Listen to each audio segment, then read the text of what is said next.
Gravity is everywhere. You can't escape it.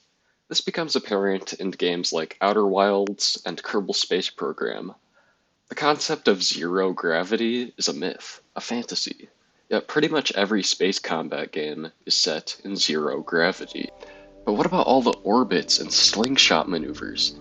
I don't just want to fight, I want to engage in the endless tug and war between celestial giants. Like, what if there was a game where you had to line up your orbit to rendezvous with an enemy ship, flying through hordes of lasers, checking relative velocity, firing shots on trajectories that could only be mapped using multivariable calculus?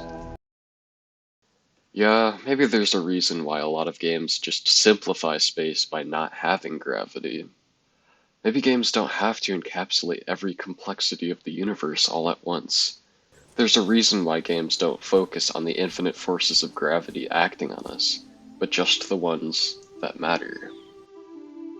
But that did not stop me from trying to make a roguelike where everything has gravity. In this game, every planet, every projectile, star, moon, enemy is attracted to one another. This is... I don't have a name for the game yet, but I'm sure I'll come up with a really cool one in the future. I originally planned to make this video a year ago, back when I was releasing these gravity simulation videos. It wasn't even really a game back then. I had gotten so carried away with perfecting the gravity physics, making everything as sophisticated as possible.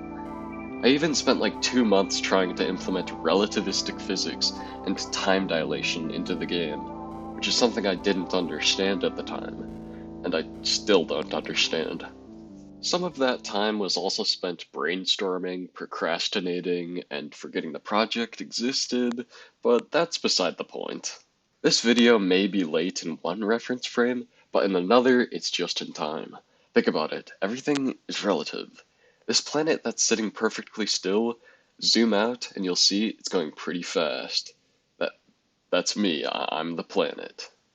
One of the things I spent a lot of time on was the procedural generation.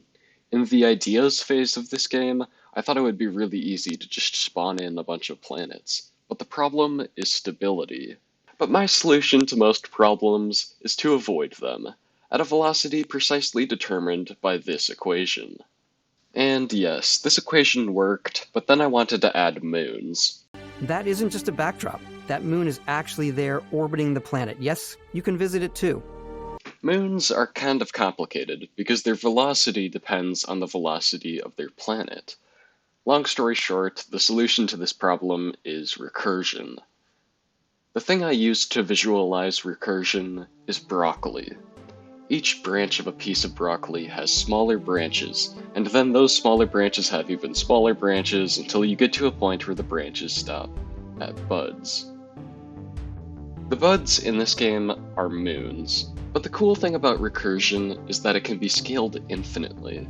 Imagine you bought a bunch of broccoli plants and taped them together to make an omega broccoli plant. That's basically what I did in this project. I went from having a procedurally generated star system to having an entire galaxy with random stars orbiting a central black hole. Next, I worked on enemy AI.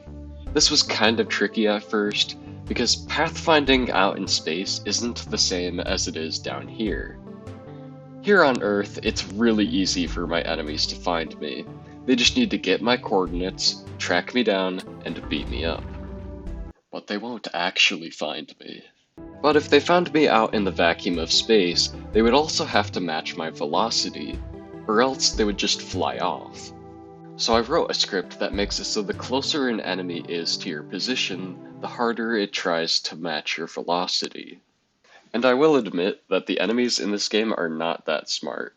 They're not out here doing KSP-style orbital burns. They don't understand the Oberth effect or Hohmann transfers. By following these two basic rules, they end up matching your orbit without even realizing it. So you can outsmart enemies by making them fall into a star as you speed away to a nearby shop. Yup, I added shops, because every roguelike needs a shop. Shop planets are how players buy stuff like weapon modifiers, and each shop has different items, so you'll be encouraged to visit different star systems in order to create the weapon build you want. The biggest challenge I've faced with this game is performance.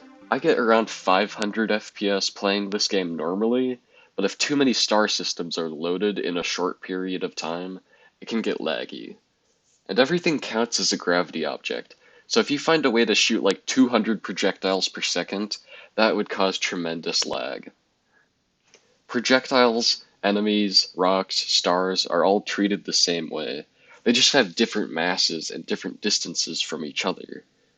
This means that the number of times I have to apply a force every frame is equal to this equation, which is pretty much n squared. I've done a few things to mitigate the lag, including lowering the lifetime of projectiles and planet merging.